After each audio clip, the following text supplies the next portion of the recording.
Shortly after Yoda passed away to become one with the Force, he made an appearance to Emperor Palpatine, who was sitting in his throne room on the second Death Star overlooking the galaxy. The Emperor is surprised at first, feeling that it is impossible for Yoda to be before him, even as a Force ghost, but he quickly deduces that it is indeed Yoda, his former rival. The Emperor laughs at Yoda and gloats, asking if Yoda has come to watch his final glory, telling Yoda that soon he would destroy the Rebel Alliance and take on Luke Skywalker as his apprentice to replace Darth Vader. Yoda merely says to Palpatine, "Win you cannot," and then disappears.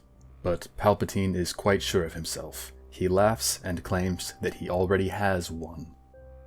Funnily enough, shortly before Yoda had appeared to the Emperor, Palpatine was already thinking about Yoda. Palpatine had been wondering where Yoda had been all this time. He had sent his Inquisitors to scour the galaxy in search of him, but they never could find him. Eventually, he decided that Yoda was inconsequential, especially since there was very little that Yoda could do anymore. At least, that's what Palpatine thought. Something that always perplexed Palpatine was that, as it said in Stories of Jedi and Sith, sometimes when Palpatine allowed himself to sink into the Force, allow himself to immerse himself in the Force, he would feel a fleeting sense of familiarity coming from a far-off place, but he could never pinpoint it. This feeling, Palpatine knows, originates from Yoda. Deep down, Palpatine admits to himself that he would still have liked to have been the one to kill Yoda. He wanted to see to it personally. This sense that he gets from somewhere far off in the galaxy always irritated him. This chapter in the book Stories of Jedi and Sith is interesting because I think it can be tied to a plot point in the book Aftermath Empire's End.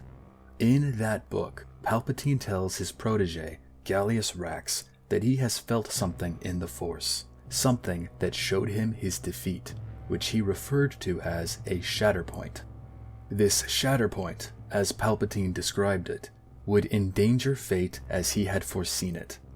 Palpatine, as we saw in the previous passage, was quite sure that he would emerge victorious from the Battle of Endor.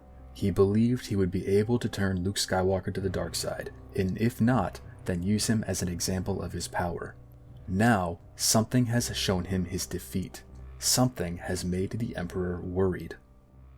Connecting the dots here between these two passages, I think that Yoda is the cause for this. Palpatine was low-key obsessed with defeating Yoda, whether that was physically or symbolically. Yoda's survival irritated Palpatine. While he wouldn't admit it, he did feel angry that Yoda was still alive, that he had survived their previous duel all those years before.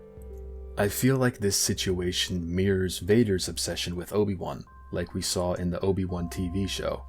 Funnily enough, Palpatine told Vader to forget his grudge against Obi-Wan, which almost seems hypocritical considering that here Palpatine is stressing over his own rival that escaped him.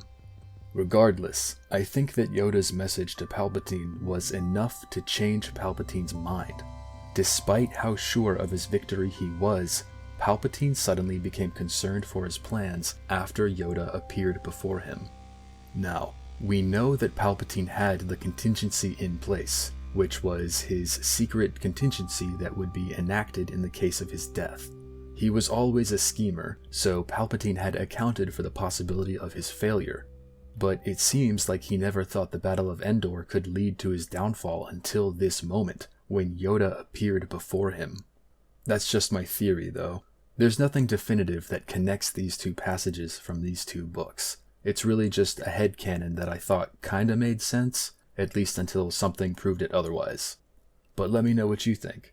Do you think Yoda is the one that made Palpatine second-guess himself? Or could it have been something else? In the meantime, though, thank you for watching. I know I've been doing a lot of Republic-era and Clone Wars-era content recently, and that's mainly because I'd had these ideas that I wanted to talk about for a while now, after reading a bunch of those books, and I wanted to try to talk about them. I've got some things that I want to talk about regarding the Endor show that is currently airing, So hopefully I can make some videos soon about that. In the meantime though, once again, thank you for watching, and I look forward to seeing you in the next video.